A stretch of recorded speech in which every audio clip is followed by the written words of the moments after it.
to you about stuff that I think is fun, and I tell you about my life and the things that I'm learning, books that I'm reading, things that I'm creating, and then we do that, and then we pull tarot cards or oracle cards at the end. So, welcome to our show this morning. Today is going to be a shorter show, just because it is. We're gonna. Uh, I think we're gonna get right into reading a tarot,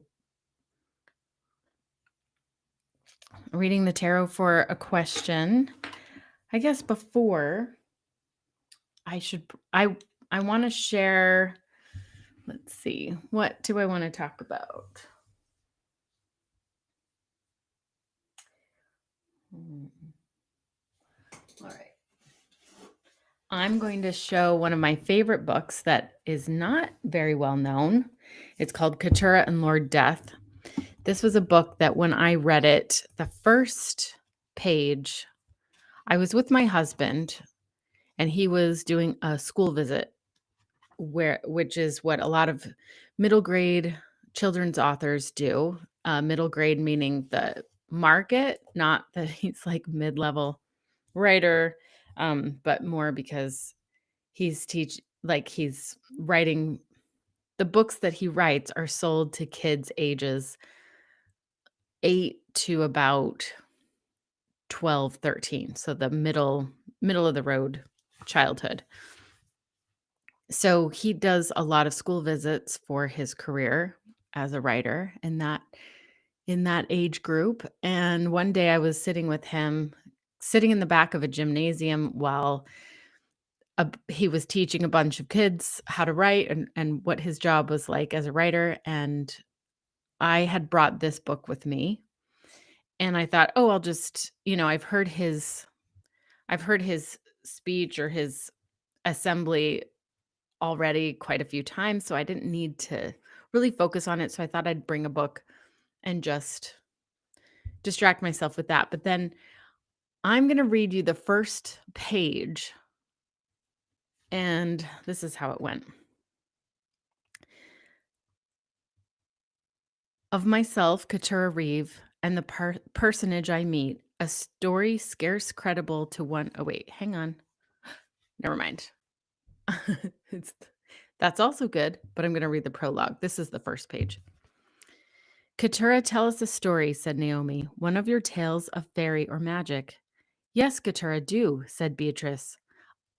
But I would have a tale of love. The boys around the common fire groaned. A story, yes, said Tobias. But a hunting tale, please, one of daring and death. The men murmured in agreement. One, whose face I could not see, said, Tell a tale of the great heart of the Lord's forest. Choirmaster sighed. I would prefer a godly story, he said, one to comfort your heart on a gloomy day. The fire crackled and leapt for a time, and then I said, I will tell you a story that is all of those things, a story of magic and love, of daring and death, and one to comfort your heart. It will be the truest story I have ever told. Now listen and tell me if it is not so.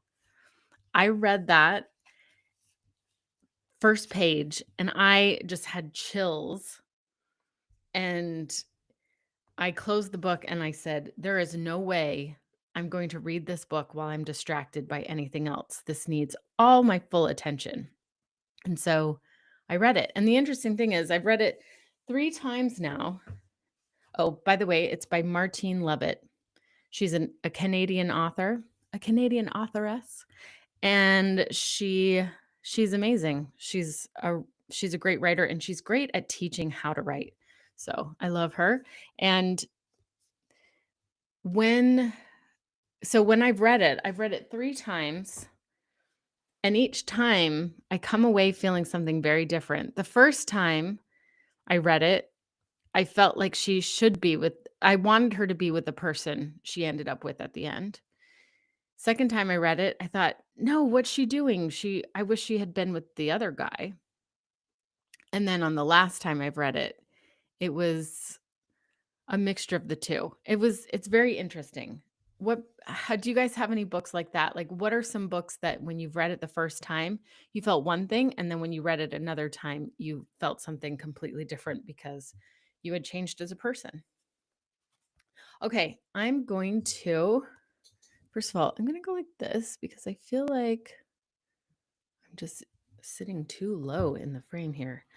All right, I'm going to. Okay, the question that I'm going to ask the tarot is a question that just came through right now, just while I was shuffling things around on my desk. And I feel it's a question from a writer, somebody out there in the world that's asking this question. And the question is,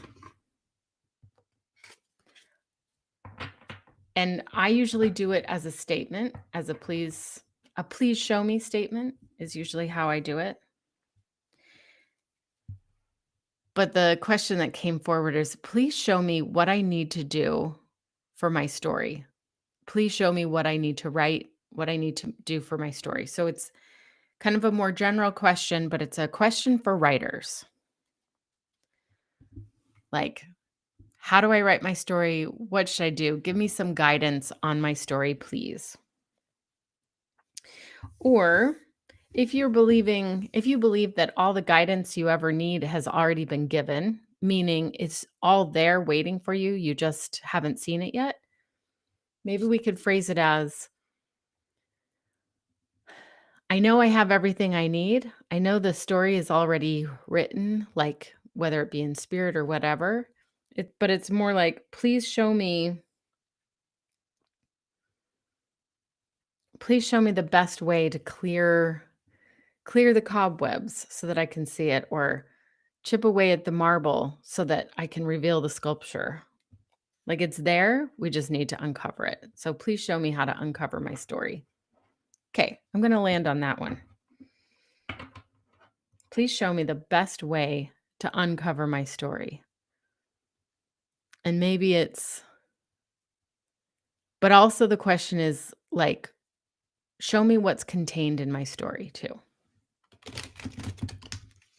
Like, I'm sort of asking, it's harder to say, but I'm asking for the images in the tarot to help me, like, to give me some images for my story. And this is great too. You can use what I do today as a prompt. Like, I'm going to be showing you 3 pictures. How can you fit those pictures into a scene? Like, what scene do they create in your head for you?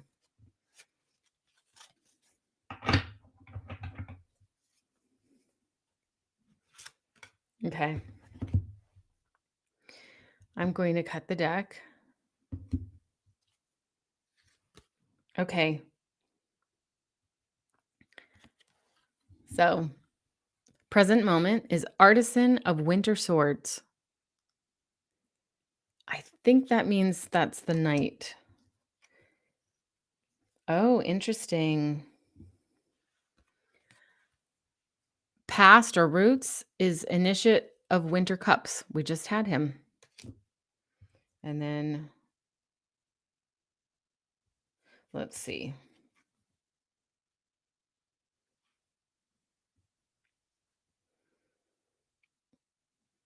All right, so this is one of those times where I debate a little bit because he was right next to the Ace of Wands, which I just picked the other day too. So I had just picked these 2 cards the last time I did this. And sometimes if it's one by itself, I'm like, okay, that's fine, because I shuffled it. It was whatever it's meant for me. But then when there's another card next to it, I think, oh, well, maybe it did that because that was where the deck was used to opening, which is really interesting though, because there's still all those other places that the deck could cut. But so I'll let this be to your discretion. So we're going to have this one as the next steps. But let's also, this one, when I saw this one sort of came forward as it felt like the right thing for me to pull. Like I saw it and I was like, that's it for today. Um, this one was sort of calling to me. So this is our clarifier card. Okay, so Ace of Winter Pentacles. Now, just for the imagery itself, isn't that gorgeous? Okay. Let's read what the Artisan of Winter Swords has to tell us. Okay.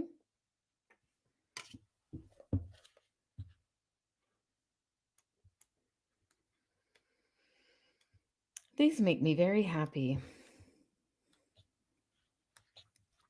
Okay, so Artisan of Winter Swords, Artisan of any of these is in the place of the Queen. So this is like Queen of Swords, the equivalent.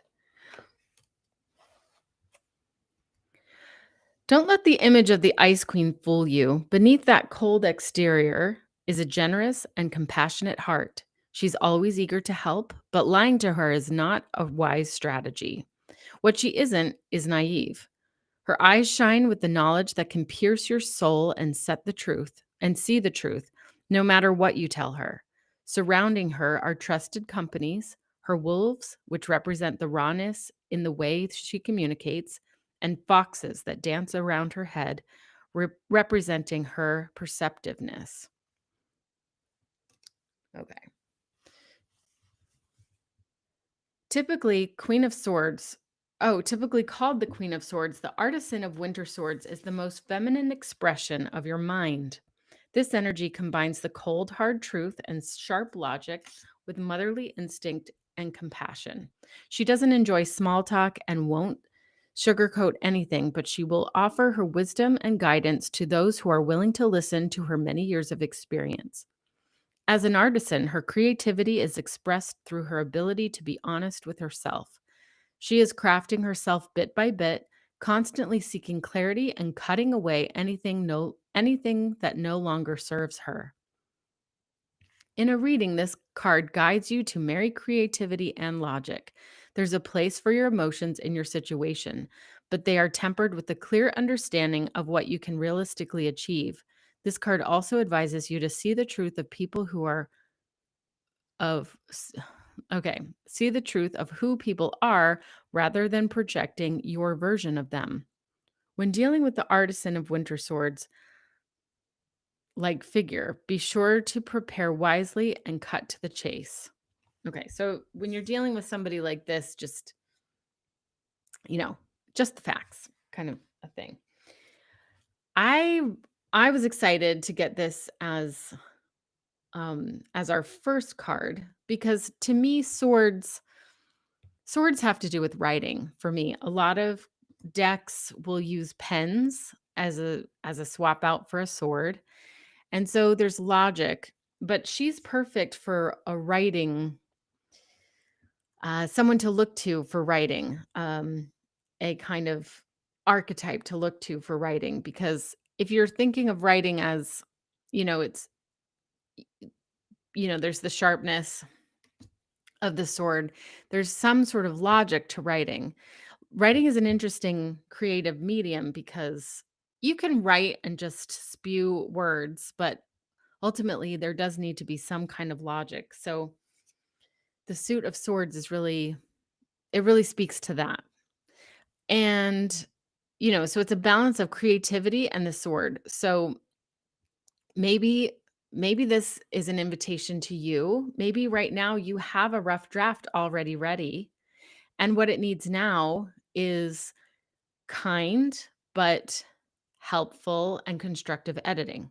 Like maybe you've had someone who's looked at your work and they think it's good, but maybe it needs some more polish. Like maybe you've shown your work to a trusted friend and they've said it's good and and and maybe it needs another go around with the edits. Just because something needs edits doesn't mean it's not good, and it doesn't mean it's not worthy of working on it. So writing is an interesting medium because it can almost always get better, and you can keep working at it, but lovingly. So use your creative side, use, tap into a feminine energy while you're doing the hard can be hard work of editing because you're cutting out stuff that doesn't any longer doesn't need to be there any longer, or you may need to add some things. It's an invitation to maybe look with really honest, like some real honesty at your writing and what you've already done. But if you're still working on your rough draft, maybe be cautious, be aware of this version who wants, while you're writing your first draft, it could be this kind of more logical mind could be getting in your way, and you keep editing yourself as you're going. And sometimes having your editor brain engaged while you're trying to be creative and write the first draft, sometimes that editor brain does not help. It can be a hindrance in that you're always being told by these little voices in your head, "Oh, don't go there. Oh, no. Why would you write it that way? That's stupid. Why are you writing it that way?" So, be aware, not that she's not that this archetype is going to tell you you're stupid, but just be aware. Like, it's a balance. If you know which stage you're in of writing, and is your editor really loud? And she doesn't come across as the editor. To me, she seems like maybe she is the editor, but she would definitely encourage you to she would definitely step back while you did your creative writing so that you could get your work done. So, uh Initiate of Winter Cups. We were talking about this just the other day. I'm going to read it again because I love that image. That's like the astral projection image. And remember, look at the picture. What do you see in the picture before you go diving into the book? Okay, I see like a new moon, and I see some stars and this cool house with a wattle and daub kind of construction. And then this little person flying out into the air on their dreams, like in a dream. Okay. Initiate of Winter Cups.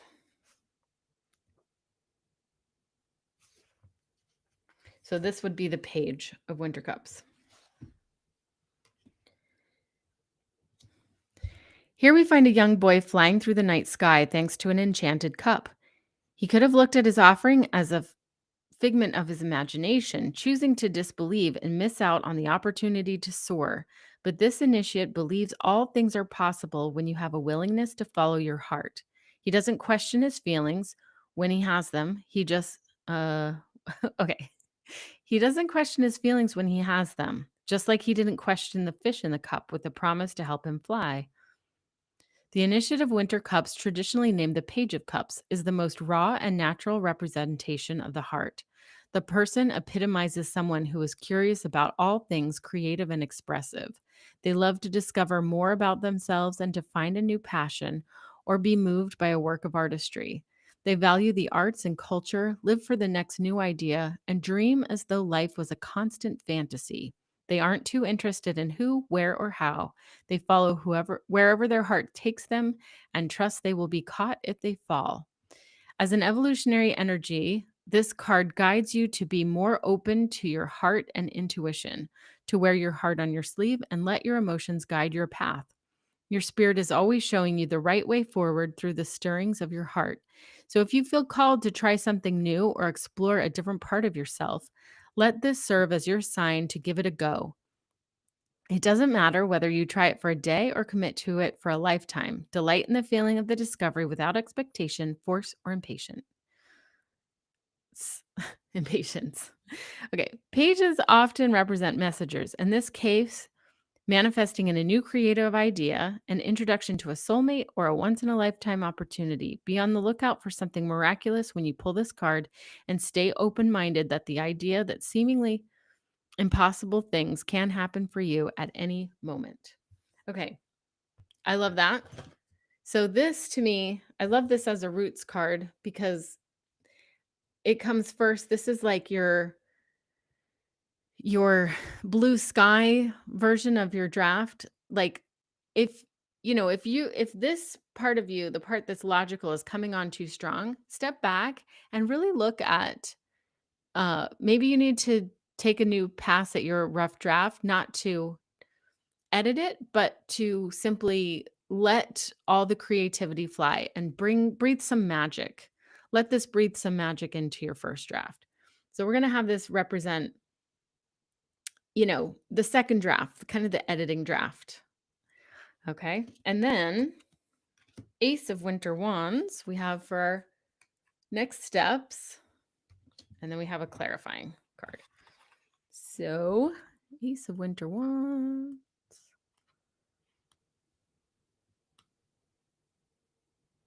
Oh, here we go.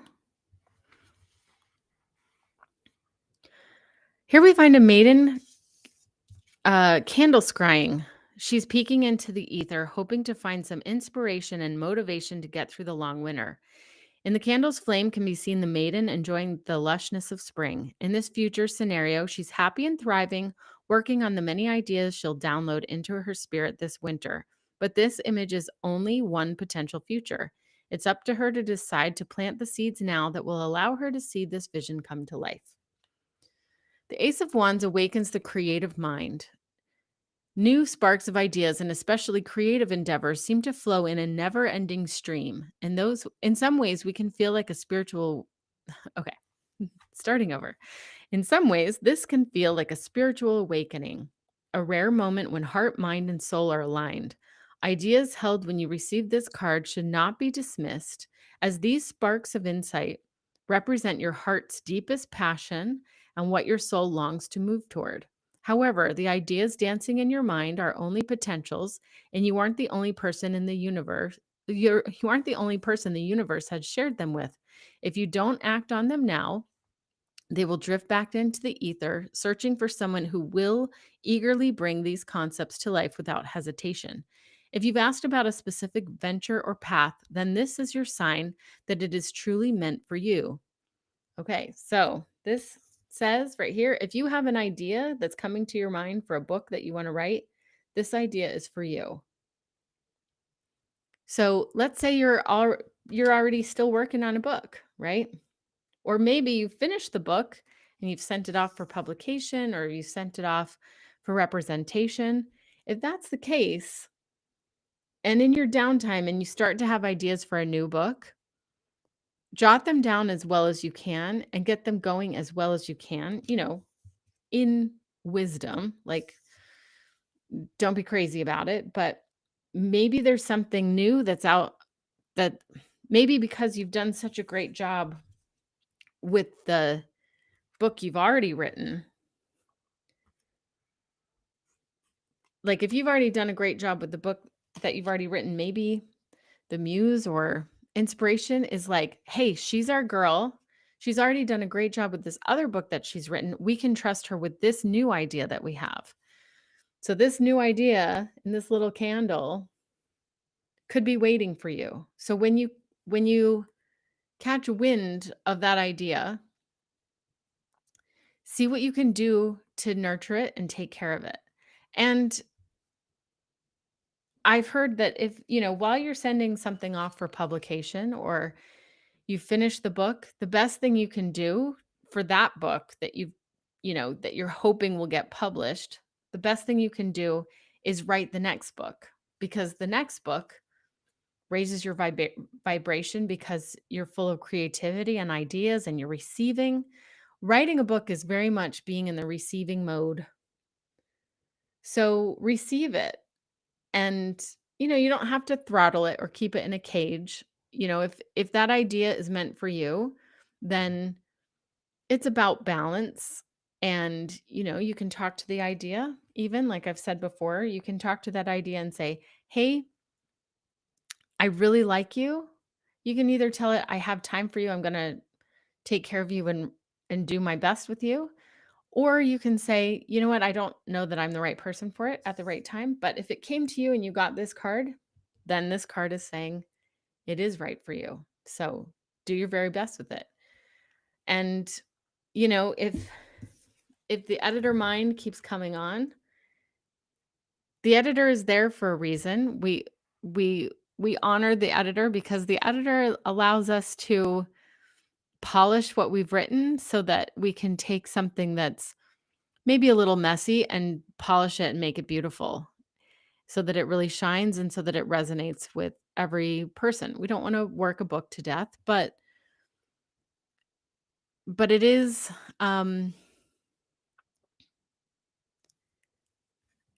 sometimes it's like, so when we have this one, I kind of lost my train of thought. Okay.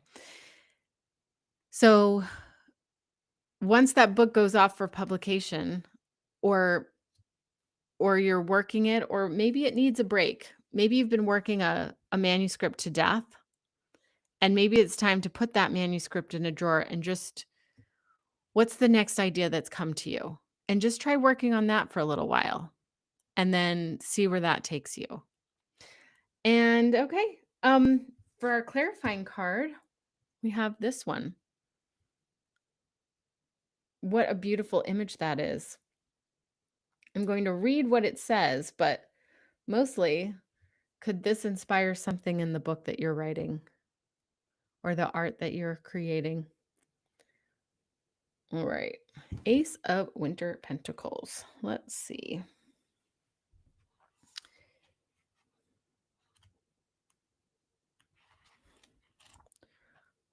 Got to find it. Here we go. A wintry maiden is clad in white, representing her triumph over darkness.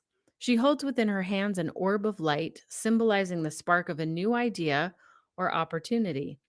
Brilliant stars of inspiration twirl around her, but she's chosen this bright light in her hand specifically. Beside her is a familiar character, the white stag from the Winter Hermit, appearing again to guide the maiden to the truest expression of herself. A chance is being offered. This is your opportunity for a new beginning in the space of career, money, and ambitions especially, but that doesn't mean you have to take it. Before saying yes, ask yourself if this is truly what you want. Are you prepared to go the distance and put in the hard work to see this through? Everything glitters when the idea first appear. Oh, everything glitters when the idea first appears, and the ace only represents the stirrings of an idea, nothing more. If you aren't fully ready for the challenge, it may be time to say thank you, but no. We were just talking about that. If the idea comes to you and you have the space and capacity, then say yes. But this one is also inviting you to use wisdom in what you say yes to. If you feel okay, if you feel any new opportunities are something you're ready to tackle, be sure you're prepared to do what it takes. Think about what might happen when things become too overwhelming and how you'll manage the stress. What will keep you motivated when times get hard? The ace is an open doorway, but it's always your decision whether or not to step through.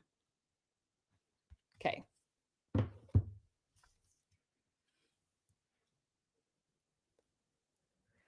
And again, it's always, this one said, go for it, write this new idea. And if you don't write the idea, that it'll go to someone else. And then this one's saying, really? Do you want to write that idea? Are you ready to commit to that? So that's very interesting because they're both ace cards. Again, tarot is always about ultimately what you believe and what resonates with you. So as you're using these to help you make decisions and help you gain insight, always remember it's not It's not really a fortune telling, it's nothing like that. It's really just an invitation to see things from a different perspective through, in this case, really beautiful imagery, in my opinion. So that is our reading for today. I hope that helps you with your writing, and I hope it inspires you with the next thing you're going to write or the thing that you're writing now. And also, I hope even if these words that I've said haven't, or the meanings haven't necessarily sparked your interest or helped you with your writing, perhaps the images will spark something powerful inside you that will carry you through your next story and the one after that. All right. Thank you so much for joining me, and we will see you next week. Have a wonderful weekend.